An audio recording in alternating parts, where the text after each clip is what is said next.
Nessa noite você possa adorar o Senhor Jesus. Nós vamos dizer que nada pode calar a nossa adoração. Nada pode nos separar do amor e da presença de Deus. Aleluia. Nós somos adoradores do Senhor e queremos entregar o nosso melhor a Ti.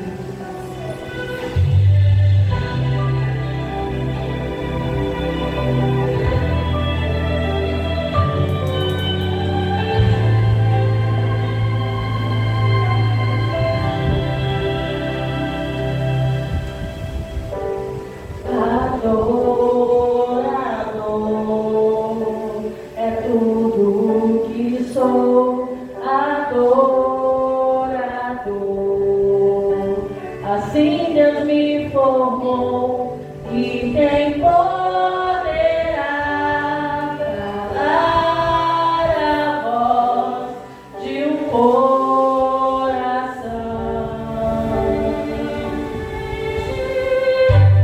Se eu subir ao céu, eu sei que lá está seu mergulhar. No mais profundo mar, nunca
Os grilhos se abalam, os povos se curvam, as bocas se abrem, as mãos se levantam para dizer que tu és o Rei.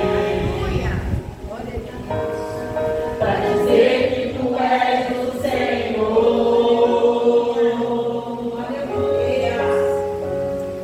Os reinos se abalam, os povos se curvam, as bocas se abrem, as mãos se levantam para dizer que tu és o Rei. Para dizer que tu és o Senhor. Teu reino é sempre eterno, firmado em misericórdia, justiça e igualdade, vontade e fidelidade. A tua igreja te adora. A tua igreja te adora. Teu reino é sempre eterno, firmado em misericórdia, justiça e igualdade, bondade e fidelidade. A tua igreja te adora. A tua igreja te adora.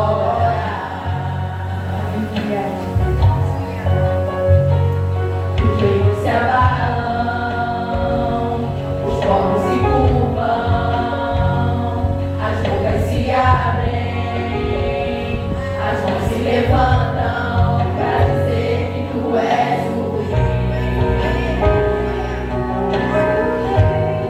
Para dizer que tu és o Senhor. Os reinos se abalam, os povos se curvam, as bocas se abrem,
que a igreja adora o Senhor? Salmo 116, versículo número 12 diz que darei eu ao Senhor por todos os benefícios que o Senhor me tem feito. O maior benefício foi ele ter dado a vida dele por nós. E aí, Romanos 8, eu gostaria de ler alguns versículos e terminar no 12, porque eu quero fechar com o 12. Romanos 8 diz assim: portanto, agora nenhuma condenação há para os que estão em Cristo Jesus, que não andam segundo a carne, mas segundo o Espírito, que a lei do Espírito de vida em Cristo Jesus se livrou da lei do pecado e da morte. Portanto, o que era impossível a lei, visto como estava enferma pela carne, Deus, enviando seu Filho em semelhança da carne do pecado, pelo pecado condenou o pecado na carne, para que a justiça da lei se cumprisse em nós, que não andamos segundo a carne, mas segundo o Espírito. Porque os que estão guiados, os que estão segundo a carne, inclinam-se para as coisas da carne, mas os que estão segundo o Espírito, para as coisas do Espírito. Porque a inclinação da carne é morte, mas a inclinação do Espírito é vida e paz. Versículo 12, pulando. De maneira que, irmãos, somos devedores, não a carne, para viver segundo a carne. Vamos ter aqui. Nós falamos na escola dominical aqui que o motivo da gente estar aqui, o motivo da gente buscar o Senhor, adorar a Deus, é porque nós somos devedores. Não é isso? Não há nenhuma condenação mais. Nós somos livres. Porque Jesus morreu na cruz do Calvário para que nós fôssemos livres. Então nós temos uma dívida para o Senhor. Nós somos devedores. E como é que a gente paga essa dívida? Aqui, tendo uma vida espiritual, né? Como Paulo diz assim: morrer é lucro, mas viver é Cristo. Por quê? Porque Cristo é a maior riqueza que nós temos. Ele conquistou a nossa vida na cruz do Calvário. Nenhuma condenação há para aqueles que estão em Cristo. Por quê? Porque nós fomos salvos pela sua graça maravilhosa, mas temos uma dívida. Não há condenação, mas nós devemos isso ao Senhor. Então, como é que a gente paga? Que darei eu ao Senhor por todos os benefícios e deveres. Tomarei o cargo da salvação, invocarei o seu nome. O salmista fala isso: eu vou invocar o seu nome. Irmãos, a gente invoca o nome dele, a gente se junta, adora, a gente edifica a igreja, faz parte da igreja, né? A gente adora o Senhor com os nossos dízimos, com as nossas ofertas, com aquilo que o Senhor nos tem dado. Tem prazer, como o William falou. Irmão, a gente tem prazer de estar aqui. A gente não vê a hora de chegar e se reunir. Isso aqui é um lugar, irmão, da adoração. Culto é aqui. Individualmente a gente presta culto ao Senhor, mas esse aqui é um lugar onde a igreja se reúne para clamar, para invocar o Senhor, para adorar o Senhor em comunhão. E aí, irmão, a gente adora com tudo que a gente tem direito. Não é isso mesmo? A gente está aqui e a gente tem prazer de estar aqui. Eu duvido que alguém venha aqui obrigado. Não veio. Há um prazer em nós chegar aqui e poder adorar o Senhor, né? Pega aí teu envelope de dízimos e oferta. Cadê o meu? Botei em algum lugar. Está aqui. Falei para você pegar todo o culto, você pegar um envelopinho, né? E você pode adorar o Senhor. A gente tem aqui para adorar o Senhor, e a tua oferta, o teu dízimo, o teu voto, seja lá a forma que você queira, é uma questão de adoração, irmão. É interessante que lá em Malaquias, ele fala isso, os levitas roubavam lá o que era do templo lá, né? E aí o profeta Malaquias, ele vai falar isso. Mas tem aqui algo interessante que eu gostaria de compartilhar, porque nós vamos orar. Irmão, eu vou falar sobre isso uma vez por mês só, tá certo? Que eu fico constrangido em ministrar isso. Ele diz assim: trazei todos os dias uma casa do tesouro, versículo 10 do capítulo 3 de Malaquias, para que haja mantimento na minha casa, e depois fazei prova de mim, diz o Senhor dos Exércitos, se eu não vos abrir a janela do céu e não derramar sobre vós uma bênção tal que dela cuidar de bem maior abastança. Então, olha só, irmão, Israel tinha por hábito trazer os dízimos, que não era só Israel, foi antes da lei. Abraão estava dizendo, e Abraão não era Israel, né? Havia essa prática de o sacerdócio ele ser administrado. Dízimo de oferta lá em Israel era para manter o templo, né? E os levitas, eles estavam roubando. Eles diziam: roubaram, meu Deus. Não é, irmão, se alguém não der dízimo e não der oferta, não é problema nenhum, não é obrigação, é prazer. Hoje o crente, o evangélico, o cristão, ele tem prazer em trazer aquilo que vai sustentar a casa de Deus, o lugar onde os crentes se reúnem. É um prazer, é uma alegria, faz parte da dívida que a gente tem com o Senhor, entende? Então, tem gente que não quer aqui, problema de cada um, irmão. Agora, se alguém tem prazer, isso é forte, bom, é bom. Por quê? Em primeiro lugar, nós temos uma dívida com o Senhor. E em segundo lugar, é que o tempo é mantido. Por exemplo, aqui, amanhã a gente paga aluguel. Aí eu estou falando disso aqui agora, né? Por quê? Porque somos nós que pagamos. Com prazer, irmãos. E amanhã nós vamos depositar ajuda missionária. Com prazer, porque essa é a função da igreja. Tu já imaginou, irmão? Se você não dizimar, ou não ofertar, ou não devorar, como é que a gente vai fazer isso? Que é coisa bíblica que a gente precisa fazer. Uma das ações da igreja é testificar do Senhor, é ganhar almas. O Senhor falou: ide por todo mundo e pregai o Evangelho. A igreja que faz isso. E a igreja vai como?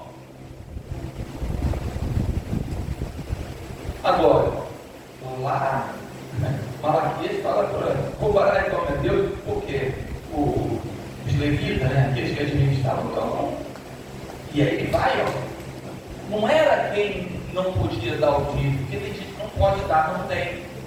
Mas se alguém pode dar, ou devolve, que fala para devolver o teu. Não, Deus não precisa de dinheiro nenhum para alguém devolver alguma coisa para ele, não.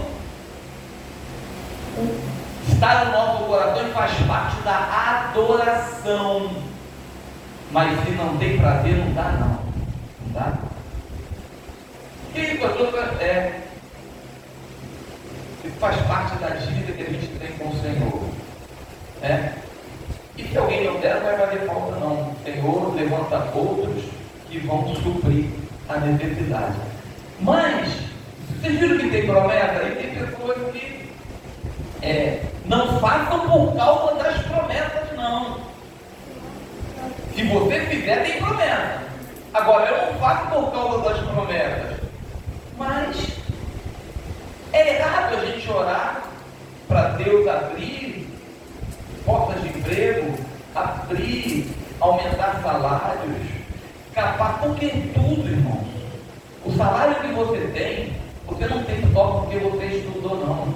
Porque o Senhor te capacitou e você conseguiu esse emprego, você conseguiu isso aí, porque se o Senhor não fizesse, você não conseguia nada.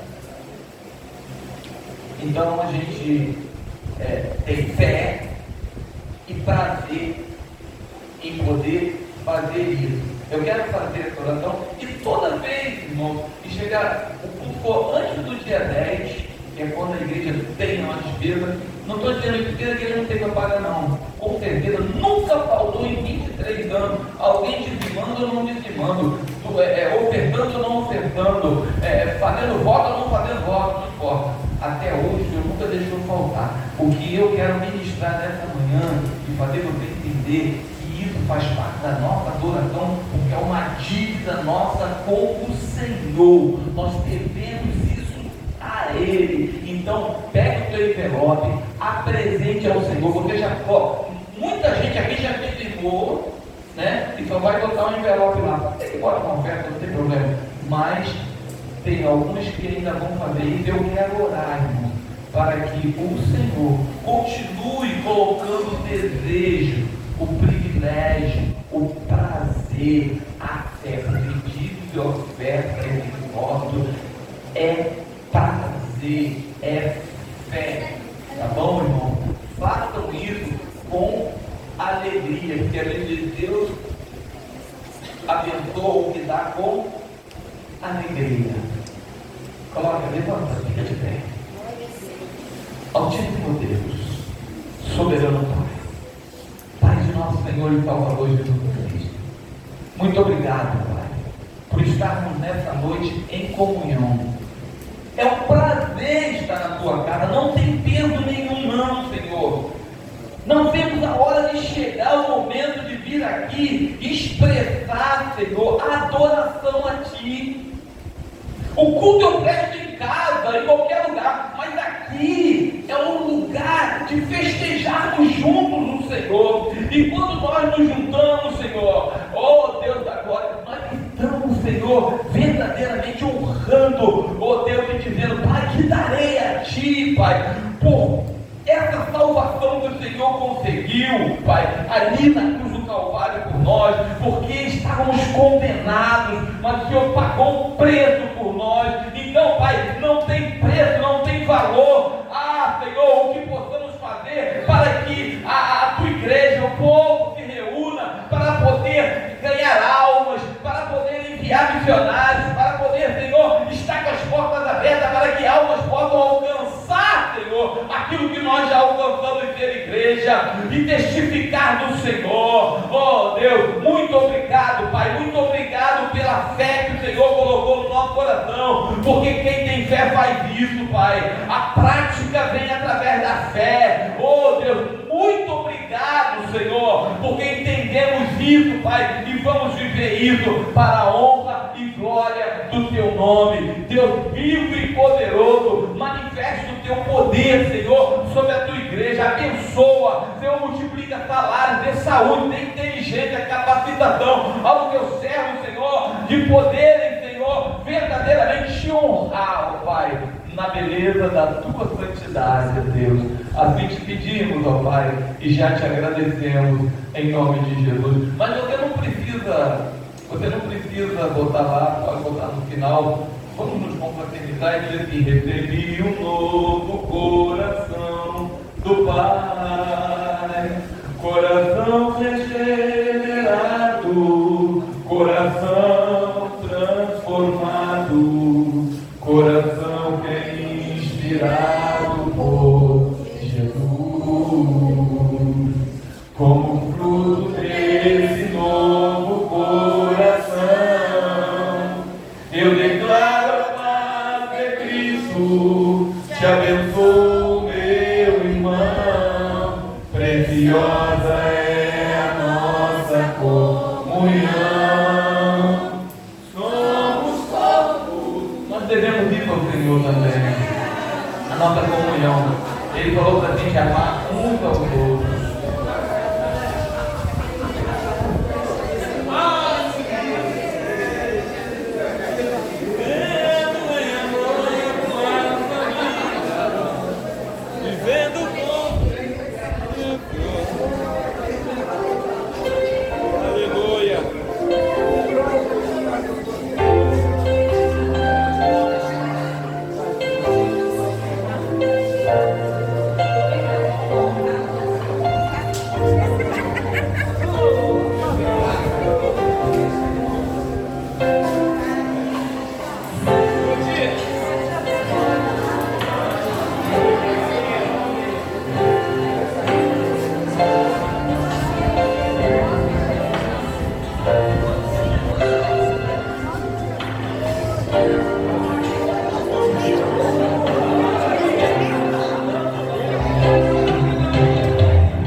a passar a palavra, o pastor Marcos que vai pregar,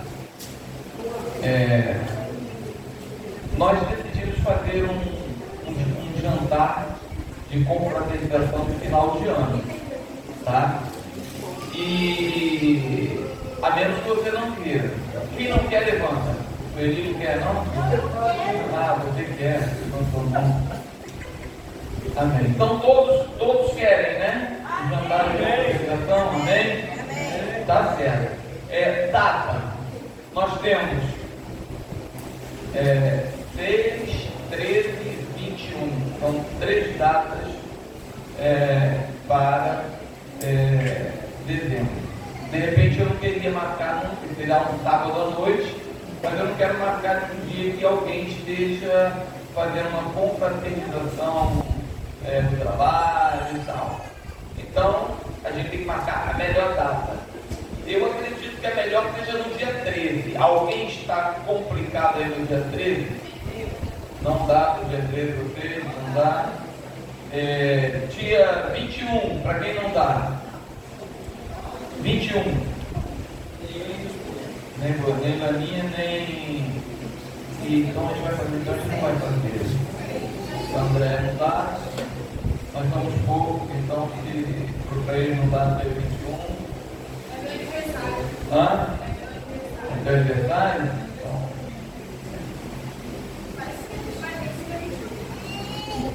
Hã? Mas eu gostaria que todos pudessem ir, tá? Seria dia 3. Dia 3, que é o primeiro sábado. Dia 21. Daqui a pouco eu não teve? Hã? É sábado. É 20? Ah, eu estou contando com os domingos. Então, é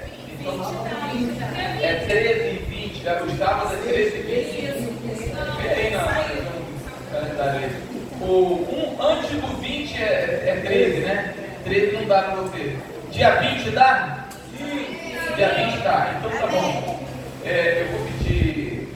Ô Danilo, você é o secretário da igreja? Vem cá, por favor. Vem cá, bem carinhosamente, vem cá. Com carinho? Carinho com amor. Eu botei o nome de cada um dos membros da igreja.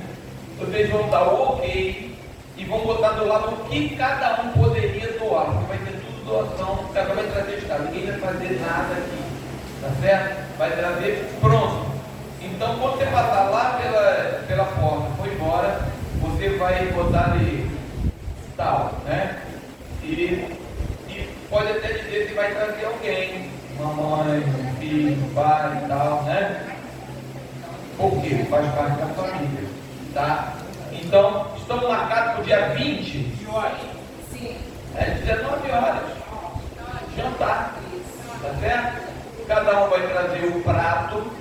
E aí a gente vai depois dar uma melhorada ali, porque de repente alguém vai trazer um prato que o outro vai trazer, então o ideal é dividir tudo, tá? De repente, duas pessoas doam uma coisa só, se juntam, não é isso? Então daqui a pouco, depois a gente acerta isso aí. Importante é a gente dar o pontapé inicial. Tem muitas pessoas que não vieram hoje, a irmã Sandra, olhem por ela passou mal aqui saindo ontem, né? Ore por ela, para Deus. A irmã Sueli também não está bem, tá? A irmã Lili não está aqui porque viajou. A irmã Lucimar também fez um procedimento, também não está aqui, tá certo? Mas nós estamos. Então, quem não está aqui hoje, a irmã Renildo também não veio, né? O irmão Deli também não está vindo, porque ele está muito complicado para ele, né? Orem também. Irmão, a gente só pode, tem coisas que a gente pode ajudar e tem coisas que a gente só pode orar. Graças a Deus, irmão. Aqui, ó, o livro. Quem pediu o livro não pegou na escola dominical? Quem pediu? A irmã André, anota aqui, a irmã Rose, o livro do presbítero Edilson. A irmã Rose pediu, vai levar. Quem não pediu e quer o livro ainda tem livro sobrando. Hã? Se eu que a irmã André anota ali, porque esse livro, ele vai, eu achei muito interessante a forma como ele colocou, e nós vamos estudar ele na Escola Bíblica Dominical a partir do domingo que vem. Então, o material que está na Escola Dominical domingo porque a gente tem falado muito na palavra, o que Jesus diz, então a partir do domingo vamos falar sobre o poder da oração. Nós vamos falar teologicamente, biblicamente, a respeito de uma arma, um poder maravilhoso que é o poder da oração. E a gente basicamente relega a pouco, fazendo pouco sim. Não oramos, e quando oramos, oramos mal. Sabe por quê? Porque basicamente não ensina, né? Lembra que os discípulos de Jesus pediram a Jesus que ensinassem eles a orar? Ensina-nos a orar. E o que a gente sabe de oração é o que a gente escuta.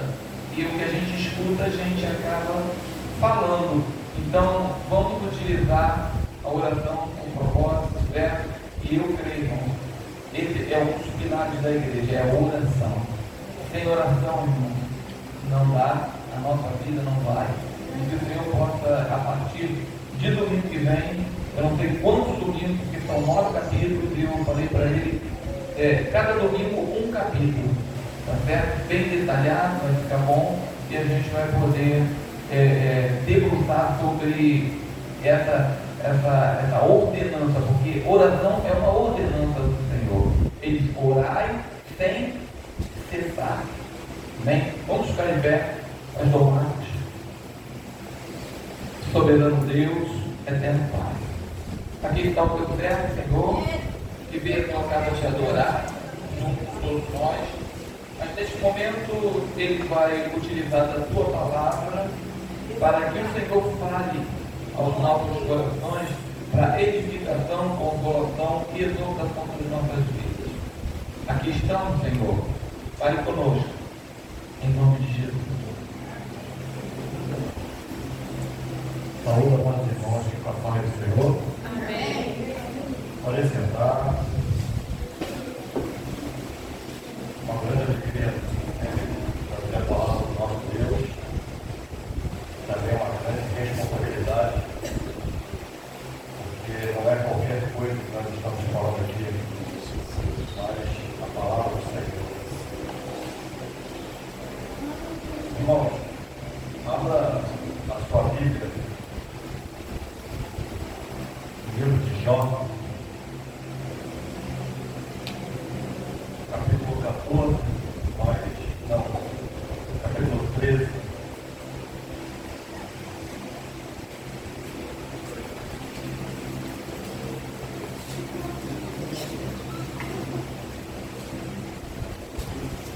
Segundo alguns estudiosos, o livro de Jó é o livro mais antigo da Bíblia.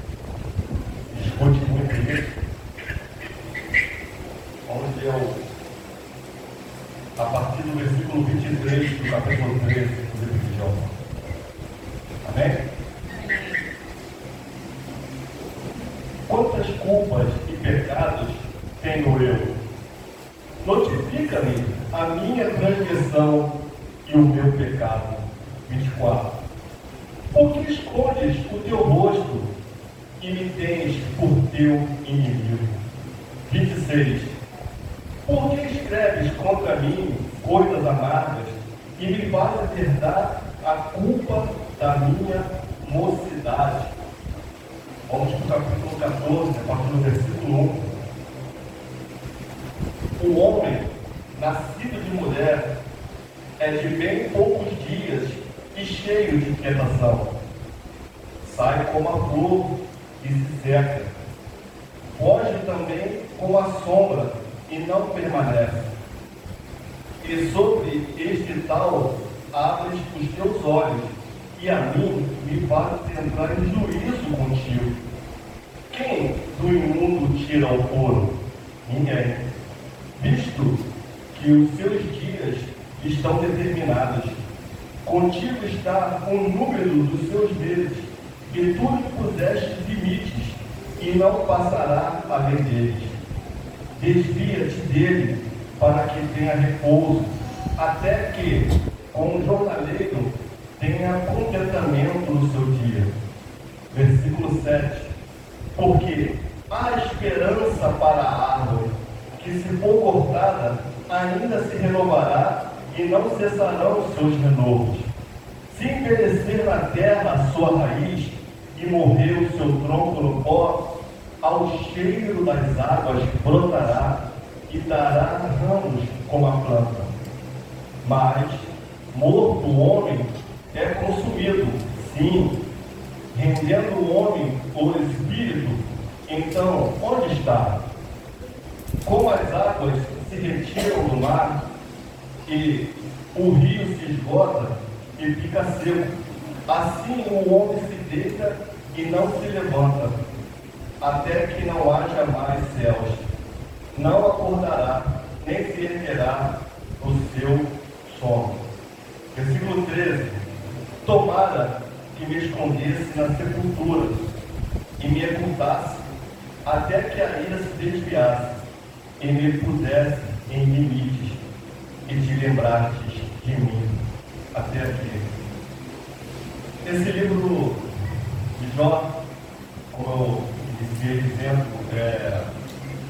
por alguns estudiosos, um dos livros, ou o livro mais antigo das Escrituras, mas tudo isso são conjecturações, não tem nada que possa dizer que é concreto. E o livro de Jó nos traz reflexões, ensinamentos muito importantes. É um livro que tem, assim, muitos questionamentos teológicos, há muitas questões que eles discutem entre si, mas nós ficamos com as Escrituras. O mais importante para nós é a mensagem central que a palavra nos traz, não a confusão. Porque o livro de Jó dizem que quem escreveu, por exemplo, não tem um autor definido. Alguns conjecturam que quem escreveu o Jó foi um dos seus amigos, por a quantidade de detalhes das Escrituras. Outros acreditam que seja Moisés, porque Moisés escreveu os livros mais antigos, Gênesis, Êxodo, mas o livro de Jó não tem nenhuma menção a Corá, ao Pentateuco. E tem aqueles que acreditam que quem escreveu Jó foi Salomão, porque o livro de Jó ele é um livro conhecido pelos hebreus como um livro poético de sabedoria, também conhecido como sapiencial, um livro poético, mas que fala palavras de sabedoria. E como Salomão escreveu Eclesiastes, Provérbios, então algumas pessoas acreditam que esses livros sapienciais pertencem a Salomão, mas a resposta mais exata é: não tem autor definido. Se a gente for lá para a salinha e a criança lhe perguntar quem foi que escreveu, não tem. Mas o mais importante é que o centro dessa escritura, o foco da escritura, é apresentar a soberania de Deus acima do sofrimento, acima do homem, acima do diabo. Deus ele é soberano em cima de tudo. Deus ele não perde o controle de nada. Deus ele está reinando e governando sobre todas as coisas. Nada pode, nada escapa aos olhos de Deus. Não há um pensamento nosso, não há um fio de nossos cabelos que cai no chão que o Senhor não tenha ciência. Porque Ele é onisciente, Ele é onipresente, Ele é onipotente. Ele sabe de todas as coisas, Ele tem todo o poder. Ele pode discernir todas as coisas. É Ele que nos dá o vigor, é Ele que nos dá a vida. E o livro de Jó, nos seus textos básicos, que eu acabei de ler aqui, a gente percebe nesse texto, no capítulo 13, Jó fazendo um lamento, rogando a Deus. No capítulo 13, a partir do versículo 14 até o final, ali do 14 até o final, é chamado de o quarto discurso de Jó. E nesse discurso, Jó, ele, diante do seu sofrimento, da sua dor, da sua tristeza, ele não vê outro final para ele que não seja a morte. Jó, ele já estava aceitando que o fim daquele sofrimento dele seria a morte. Mas o que mais doía de Jó, o que mais, além das dores físicas, é claro, mas o que mais atraía muita dor em Jó era o terrível, que eu costumo chamar, o terrível, o horrendo, sei lá, o que eu posso chamar, silêncio de Deus. O silêncio de Deus, ele é pavoroso, porque Jó, ele tinha certeza da sua integridade. Jó sabia que ele amava o Senhor, ele sabia que ele era uma pessoa que seguia reto os caminhos de Deus, mas de uma forma que aos nossos olhos parece injusta, é um sofrimento injusto. Uma pessoa que anda reto nos caminhos, que fazia sacrifício pelos filhos, ele conhecia esse Deus, mas sobreveio ele tamanho sofrimento, tamanha perda, perdeu a família, perdeu os filhos, perdeu seus bens, perdeu toda a sua riqueza, e veio sobre ele uma doença horrível. Mas o pior de tudo era Jó não ter a comunhão com Deus, não é saber do Senhor por que ele estava passando por aquilo. Uma coisa quem sabe, quem plantou para colher e saber que está passando algum mal. Mas Jó, ele tinha certeza da sua integridade. E ele ali, nesse versículo 23, 24, ele, de uma forma desesperada de chamar a atenção de Deus, ele estava até achando que algum erro da sua mocidade, no versículo 26, era o que Deus estava cobrando naquele momento dele. Mas na verdade, Jó estava passando por um outro processo. É um processo que inclui o silêncio de Deus, mas uma das interpretações do livro de Jó é que o diabo, o inimigo de nossas almas, aquele tentador, o vil, ele não duvidava da integridade de Jó. Ele não duvidava que Jó era reto, que Jó era temente a Deus. Mas ele questionava as motivações de Jó. O que motivava Jó a ser tão fiel a Deus. E o tema dessa motivação, a gente para pensar que o livro de Jó, ele nos ensina que a nossa lealdade a Deus, que a nossa vida, nossa caminhada diante de Deus, ela não pode depender das circunstâncias que nós estamos passando.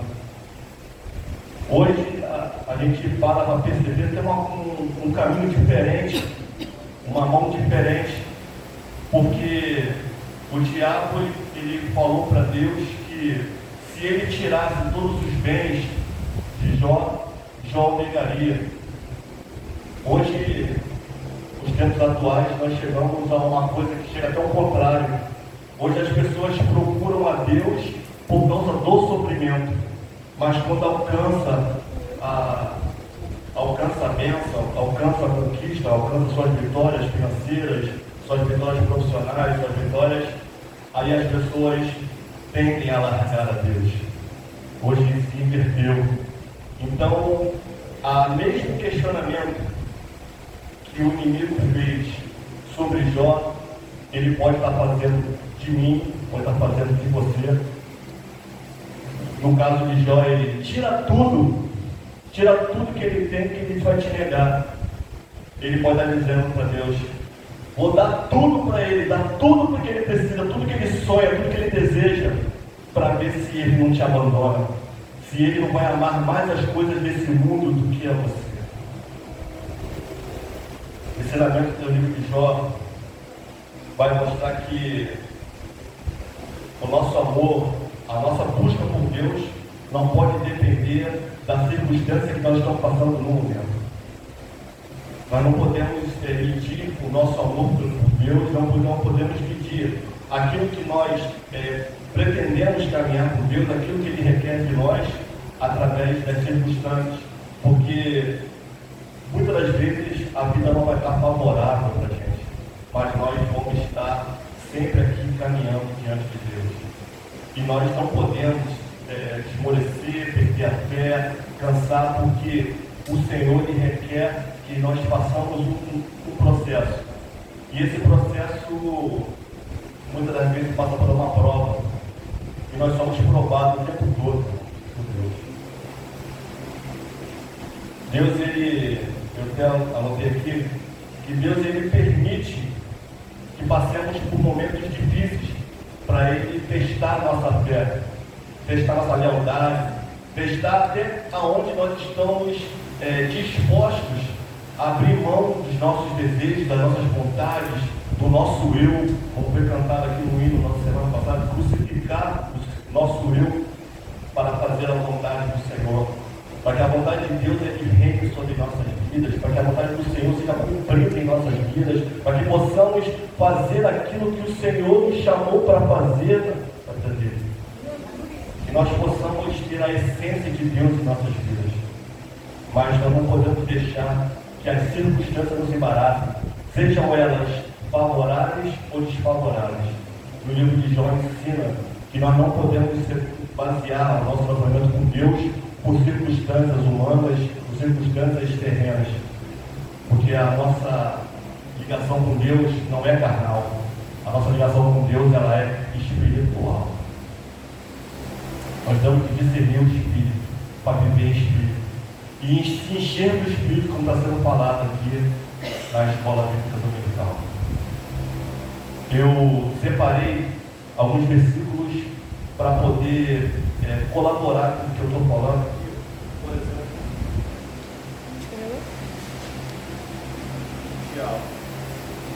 Tiago 1, tem outro aqui.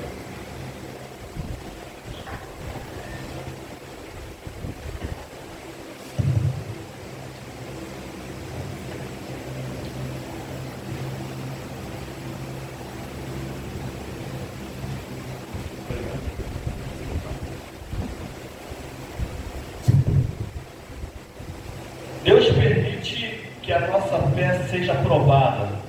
Um versículo para colaborar com isso, Tiago 1, no versículo 12 ao 15. Você pode colocar na NVI essa versão? Esses dois versículos que eu vou pedir? De 12 a 15. Bem-aventurado o homem que suporta a tentação. Bem-aventurado o homem que persevera na provação. Porque depois de aprovado, receberá a coroa de vida que o Senhor prometeu aos que amam. Quando alguém for tentado, jamais deverá dizer: estou sendo tentado por Deus, pois Deus não pode ser tentado pelo mal, e a ninguém tenta. Cada um, porém, é tentado pelo seu próprio desejo, sendo por este arrastado e seduzido. 15. Então, esse desejo, tendo sido concebido, dá à luz o pecado, e o pecado, uma vez consumado, gera a morte. Então, irmão, nós somos provados. Lê também, por favor, 1 Pedro 1,7. 1 Pedro capítulo 1, versículo 7. Assim acontece para que a fé de vocês, muito mais valiosa do que o ouro, que parece, ao ser provado pelo fogo, seja provada e resulte em louvor, glória, honra, quando Jesus Cristo for revelado. Revelado aonde? Na sua vida, revelado nos seus caminhos, revelado no seu caráter, revelado nas suas escolhas, revelado no seu processo, no seu modo de viver, de falar, de se conduzir a vida. na modo que você lidar com o Evangelho, na modo que você lidar com os desafios da vida. Então nós estamos o tempo todo provados por Deus. Como Jó foi provado, nós também passamos por essa provação. Porque Deus, Ele sabe que nós temos nossas limitações. Mas se Ele soubesse que todos nós seríamos reprovados, sempre reprovados, Ele não nos provaria. Ele nos prova porque Ele sabe que há em nós condições da luz de Cristo te guiar e você rejeitar o pecado, rejeitar o mal, rejeitar os maus desejos, rejeitar os maus pensamentos, rejeitar tudo aquilo que entristece o Espírito de Deus. E nós temos condições, porque essas condições não são humanas, são condições que o próprio Espírito te dá, de você lidar e rejeitar o mal, e você proceder bem, e você contra-atacar o mal, e você não pagar o mal, o bem com o mal. Segundo item, muitas das vezes passamos tempestades, ventos, mas é porque estamos, diferentemente de ser provados, estamos colhendo frutos de nossa plantação. É impossível você pegar semente de chuchu, plantar chuchu, regar lá na horta chuchu e esperar que em 6 meses venha colher batata, cebola, qualquer outro tipo de coisa que não seja chuchu. Então, aquilo que a gente semeia, aquilo que a gente planta, certamente colheremos. Porque Deus, Ele é amor, mas Ele também é justiça. E como eu já falei outras vezes aqui, Ele não anula um atributo por causa de outro. Ele não anula a justiça por causa do amor e não vai anular o amor por causa da justiça. Ele vai deixar que a gente venha colher os frutos da nossa escolha, porque Ele ensina o caminho. A palavra de Deus ensina todos os caminhos da nossa escolha, mas a gente pode escolher o que a gente quer. Como referência de Gálatas 6, versículos 7 e 8. Gálatas 6. Não se deixe enganar. De Deus não se zomba, pois o que o homem semear, isso também. 8.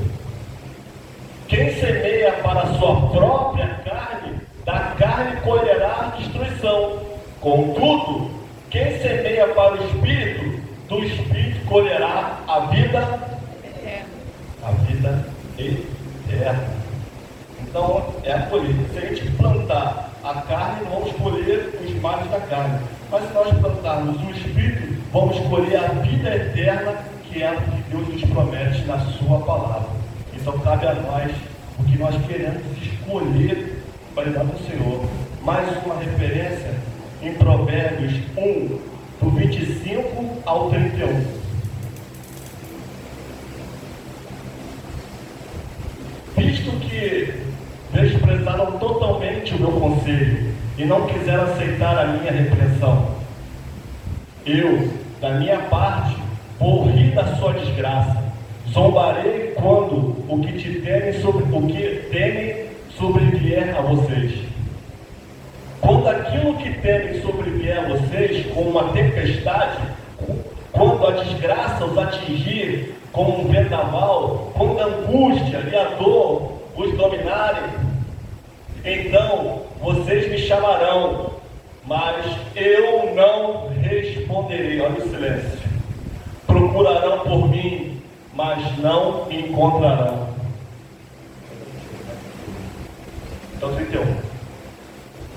Visto que desprezaram o conhecimento e não escolheram temer ao Senhor, não quiseram aceitar o meu conselho e fizeram pouco caso da minha repreensão, comerão do fruto dos seus caminhos e se fartarão das suas próprias maquinações. Tem tempestade que a gente passa porque Deus está provando. Tem tempestade que passa porque a gente escolheu a tempestade. A gente que chamou a tempestade para nossas vidas. A gente podia escolher o caminho, escolhemos outro. A gente podia escolher adorar, mas escolhemos outros caminhos. E é isso que nós temos que pregar. Nós temos que pregar não o medo às pessoas lá fora, mas temos que pregar que as escolhas deles de desprezarem o Senhor voluntariamente irão levar eles para a destruição e a tempestade. E nós devemos nos compadecer dessas pessoas. E também devemos nos manter vigilantes para que a vida, as circunstâncias, as coisas, os nossos compromissos não façam a gente tomar escolhas que nos afastem do caminho de Deus. Deus não está querendo fanáticos, Deus está querendo pessoas comprometidas. Deus não está em busca de pessoas que façam loucuras por Ele.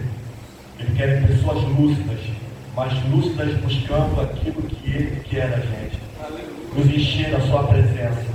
Que sejamos portadores do Seu Espírito, sejamos portadores da Sua palavra, por onde a gente estiver, aonde nós estivermos plantados nossos pés, seja onde você estiver, seja um anunciador das boas novas de Deus, porque o Senhor te chamou para isso.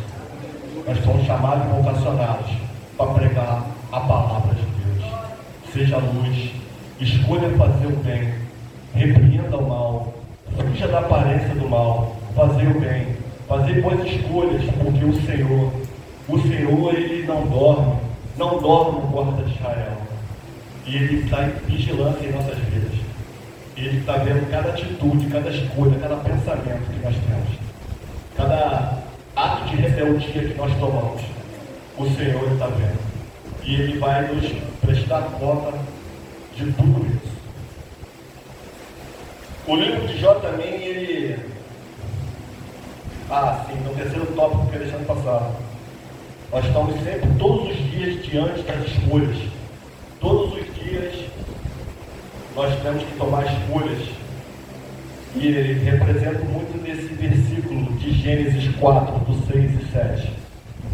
Gênesis capítulo 4, versículo 6 e versículo 7. Então o Senhor disse a Caim: por que você está irado?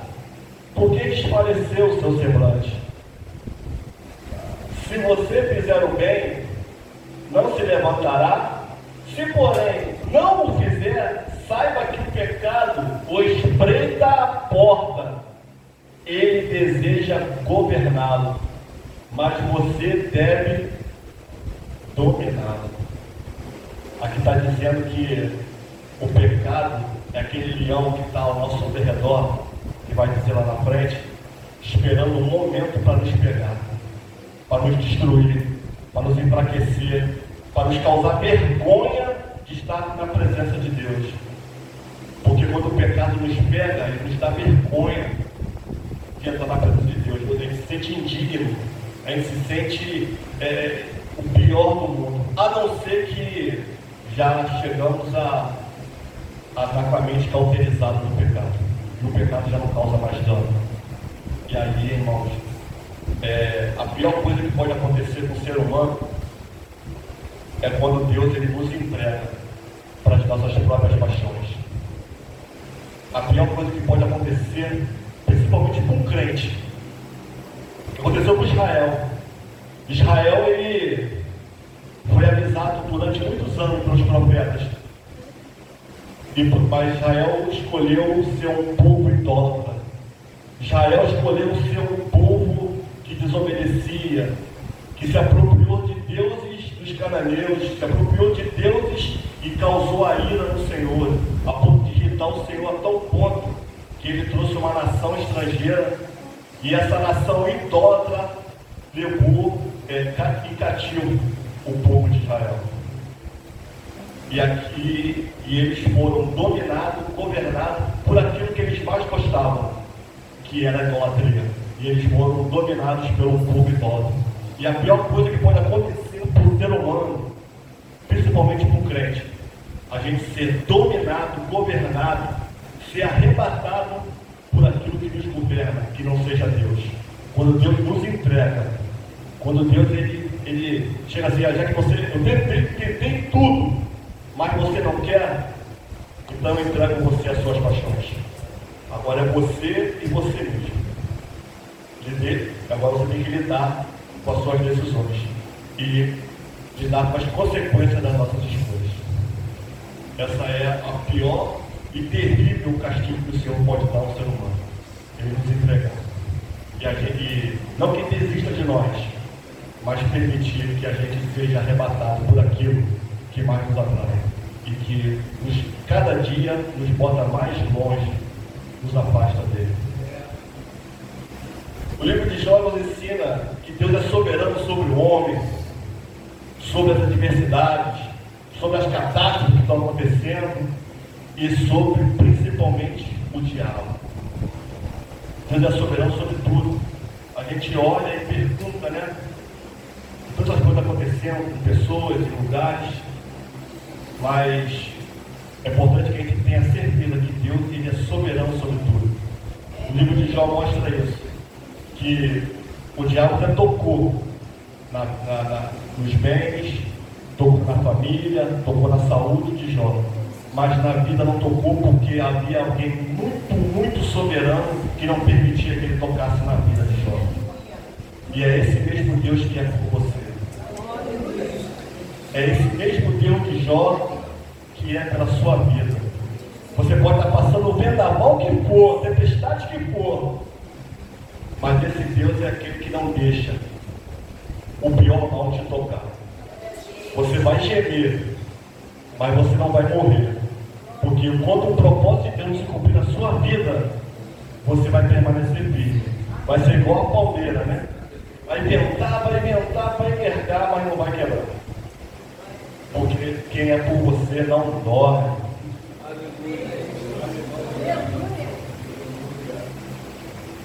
A minha compreensão de Deus não pode vir das minhas experiências humanas, das minhas circunstâncias momentâneas. Deus ele não pode ser encaixotado na minha cabeça. Deus não pode ser colocado no caixote. Deus ele está além daquilo que nós pensamos ou imaginamos. Não consigo achar explicações para as coisas de Deus. Deus é inexplicável. Deus é infinito. Não adianta eu querer achar explicações por que acontece isso, acontece aquilo com alguém. Porque Deus é o justo juiz. É Deus que julga, é Deus que permite. Nada acontece, uma folha sequer cai de uma árvore sem que o Senhor permita que aconteça. E Deus, ele mostra que nós vamos estar sempre aqui, Ele vai estar sempre no alto, governando sobre todas as coisas. Porque se eu quiser achar que o que eu passo é porque são coisas que eu estou falhando com Ele, e eu realmente parei para analisar a minha vida e vi que eu não estou cometendo aquilo que desagrada a Ele, não estou colhendo, não estou plantando aquilo para colher o mal. E se Deus está me provando, eu não posso ficar tentando entender por que Deus está deixando algumas coisas acontecer, por que Deus ele permite algumas coisas acontecer, por que Deus permite algumas coisas de mal acontecer com crianças, com mulheres, com idosos, com lugares. É que Deus ele respeita a sua liberdade de escolha, de procedimento. Deus não criou robô, Deus não criou pessoas programadas. Deus criou homens, mulheres, com sentimento, com mente para fazer escolhas, para criar coisas, para aprender coisas, para que a gente possa aprender com Ele a fazer o bem e rejeitar o mal.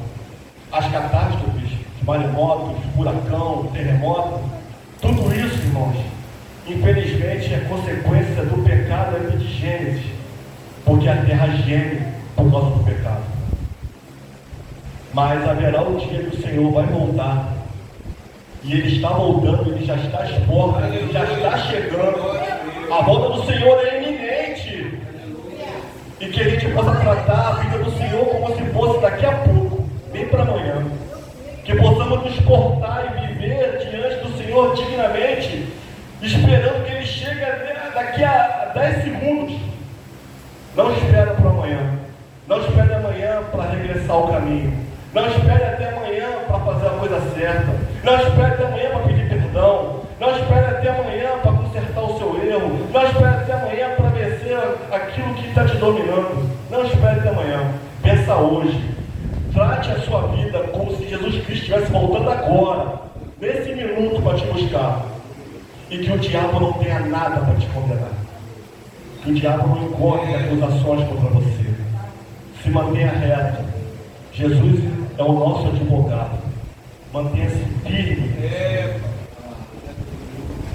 Mas no capítulo 14, no versículo 7, vai dizer que a esperança, eu até falei que uma vez, e até pedi ajuda do professor ali, nós vamos viver sempre numa luta espiritual.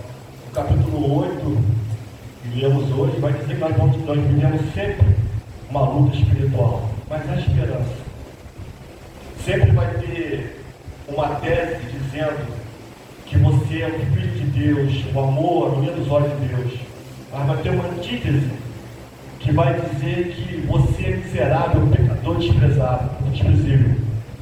Mas tem uma síntese que diz que você é remido, lavado pelo sangue do Cordeiro. Você não é qualquer um, você não é qualquer pessoa. Você é limpo, lavado, remido no sangue do Cordeiro. Guarde a tua coroa para que ninguém roube. Feliz e bem-aventurado aquele que lava tuas vestes no sangue do Cordeiro. Porque há esperança. Se não houvesse mais esperança, ele não teria dito que nós devemos lavar as nossas vestes. Nós devemos purificar os nossos corações. Buscar a santidade diante dele. O Senhor, ele tem planos maravilhosos para cada um de nós. E vai falar sobre, no capítulo 7, vai falar sobre o tronco 8 e 9, porque há esperança para uma árvore cortada. Jó ali, ele não tem o conhecimento que eu e você temos hoje. Não tinha Bíblia, não tinha igrejas, não tinha pastores, não tinha bebê. Jó conhecia Deus de ouvir falar e daquilo que diziam que Deus era o Elohim na vida dele. Mas Jó era tão impressionante, a fé de Jó, que ele aceitou que ele ia morrer daquele sofrimento, daquela eternidade. Mas a fé de Jó era tão grande que ele acreditava que uma árvore seca, um tronco seco, sem raiz, poderia voltar da vida, criar raízes e novamente dar frutos. Hoje a gente para pensar e tem pessoas que estão com 20, 30, 40 anos de igreja e pensa no começo como era empolgante, como a gente pulava, como a gente tinha alegria de fazer evangelismo, como tinha alegria de pregar a palavra, como tinha alegria de falar de Jesus. A gente queria falar de Jesus o tempo todo, a gente queria ir para o colégio pregar Jesus, a gente queria ir para o ônibus pregar Jesus, a gente queria... Hoje parece que o tronco secou, onde a gente perdeu o prazer de falar de Deus. Parece que atrofiamos na fé, regredimos. Parece que nós ficamos acuados como gatinhos. Mas na verdade, como foi pregado no Congresso das Mulheres, nós somos cordeiros, mas também somos leão.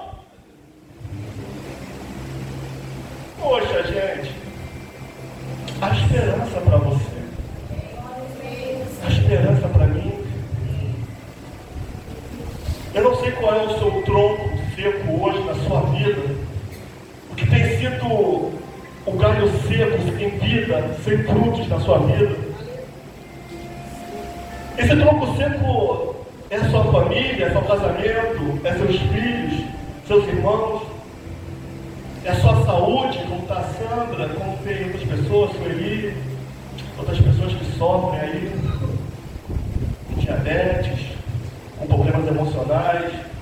Se o tronco seco é na tua área financeira, está tudo enrolado, cartão de crédito, boleto, empréstimo. Qual é esse tronco seco na sua vida hoje? são as lutas emocionais, as crises existenciais, você não sabe nem mais quem é você, o que você está fazendo na Terra.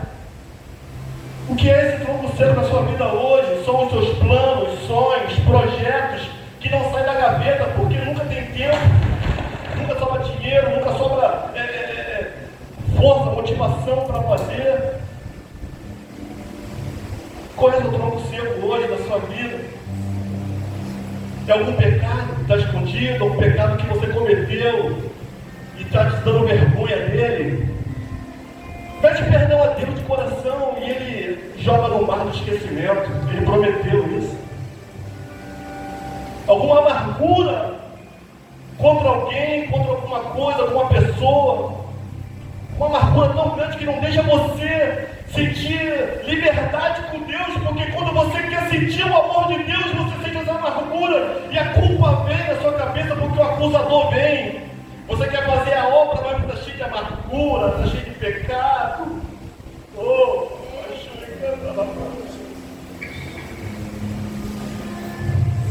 Há esperança para você. Fecha seus olhos nesse momento e pensa aí qual é o tronco seco da sua vida. Chega perto de uma pessoa, repita comigo essa pequena oração que eu vou fazer. Ora junto comigo.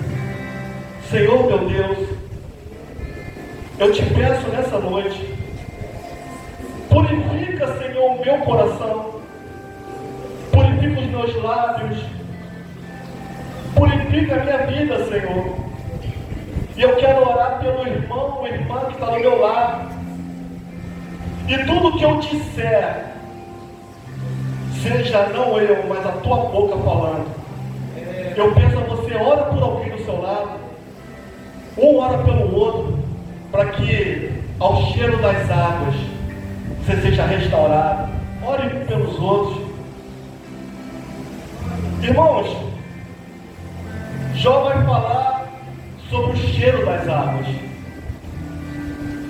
Eu paro para pensar, e me perdoe, como Paulo disse, as minhas loucuras.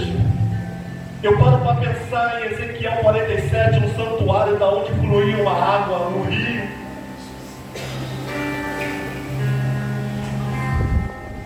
Ezequiel 47 vai dizer que por onde esse rio passava, as coisas iam mudando, ia acontecendo.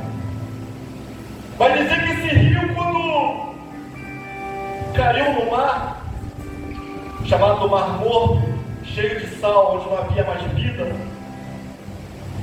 aquele mar ficou doce e voltou a ter vida. E quando Ezequiel olhou a margem, todas aquelas árvores mortas voltaram a dar muitos e muitos e muitos frutos. Mas em Ezequiel 47 saiu uma água que tocou no mar e tocou nas plantas. Mas a fé de Jó era tão grande que ele falou que não precisava nem passar água, só o cheiro das águas. Só o cheiro das águas pode mudar, porque a presença de Deus na sua vida tem poder de mudar tudo. Não há nada que o Senhor não mude na sua vida.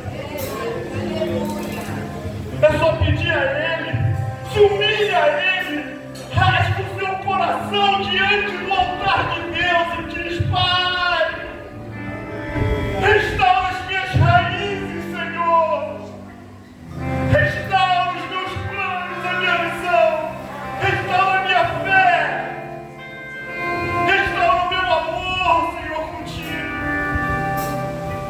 Renova-me, Senhor, para que eu volte a ter frutos para Ti, para que o Teu nome seja glorificado na minha vida. Me dê o prazer da Tua salvação.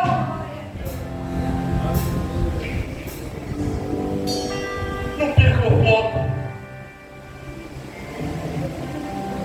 Fechando, Filipenses 3, 13 e 14.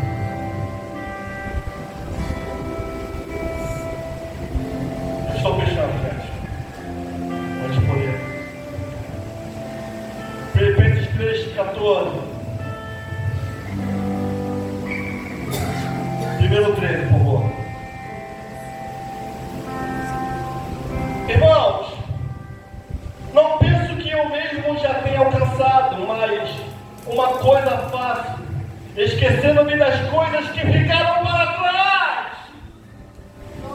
e avançando para os que estão adiante. Prossigo para o alvo, a fim de ganhar o prêmio do chamado celestial de Deus em Cristo Jesus. Ele quer restaurar a sua vida, o cheiro das águas, a esperança para mim, a esperança para você.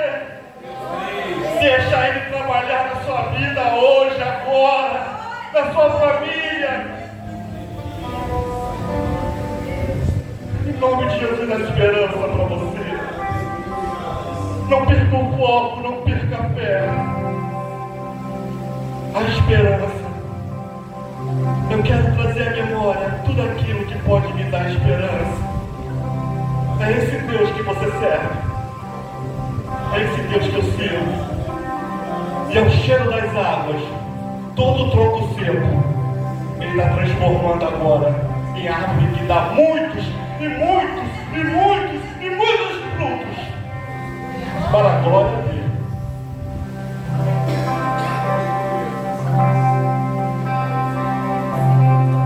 Eu agradeço a oportunidade. Que o Senhor abençoe a sua semana, em nome de Jesus.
Eu creio, irmão.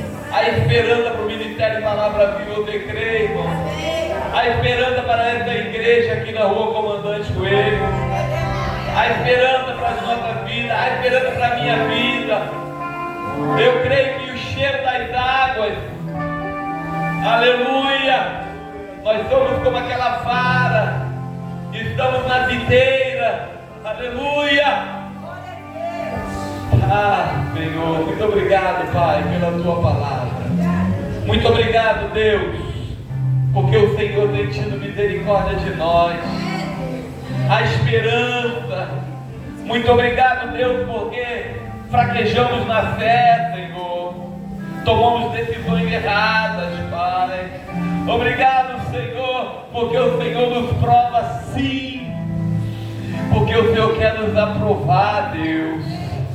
Pai, obrigado pela tua mão estar estendida sobre essa igreja, sobre esse lugar, por cada família, Senhor. Eu oro, Senhor, por aquelas pessoas, Senhor, que estão doentes, que estão enfermas no corpo e também enfermas na alma, Pai. Que o Senhor venha fazer, Senhor, que a tua água viva venha jorrar, Senhor, nos nossos corações, sarando-nos, ó Deus, ministrando sobre a nossa alma que está abatida, cansada, sobrecarregada, Pai. Oh, Espírito Santo, a esperança para o ferido, aquela alma ferida, Pai, que veio, Senhor, nesta noite, e aquela que ficou em casa também, Senhor, que o Senhor possa restaurar, Senhor, que é o cheiro das tuas águas que está jorrando,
obrigado porque servimos ao Deus vivo, que nos resgatou, nos tirou das trevas para a sua maravilhosa luz, pagou o preço pela nossa alma, Pai.